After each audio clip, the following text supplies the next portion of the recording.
avec un jaloux? Eh bien, moi, je crois.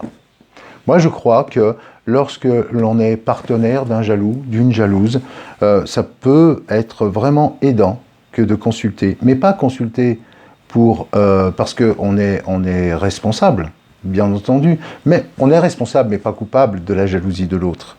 C'est-à-dire que c'est pas quelque chose que l'on fait parce que l'on fait mal, mais c'est simplement qu'on représente un archétype, un imago parental, en l'occurrence l'imago du premier objet, et c'est de par ce que je représente dans l'inconscient de l'autre que je mets en branle cette souffrance chez l'autre.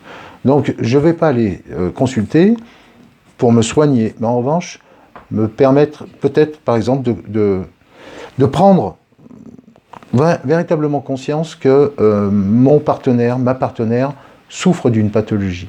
Ce qui va déjà me permettre peut-être de prendre un petit peu plus de recul et de ne pas le vivre de la même façon.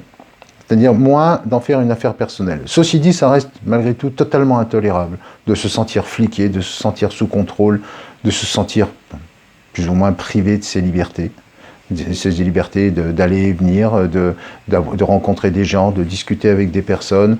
Une femme de jaloux qui ne va plus au bout d'un moment s'autoriser à parler avec un homme de crainte de déclencher les colères de son partenaire, il y a quelque chose qui est de l'ordre de l'aliénation et de la perte de liberté. Donc ça ne se soigne pas. En revanche, ça va peut-être permettre de pouvoir échanger.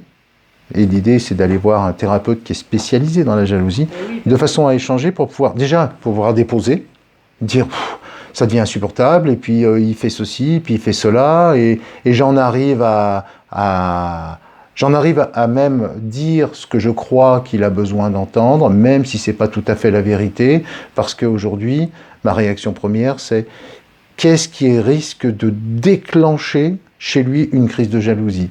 Alors j'ai un peu identifié, ça déclenche la crise de la jalousie, ça aussi, ça non, en tout cas pas pour l'instant. Alors je vais plutôt me calquer sur ce genre de comportement. Si ce n'est que ce n'est pas des comportements authentiques, puisque c'est en adaptation avec la pathologie de l'autre. Ce qui fait qu'au bout d'un moment, le jaloux et le partenaire du jaloux sont tous les deux dans un fonctionnement pathologique, c'est-à-dire ils perdent totalement leur liberté. L'un est l'esclave de sa jalousie, l'autre est esclave de sa crainte de déclenchement de crise de jalousie.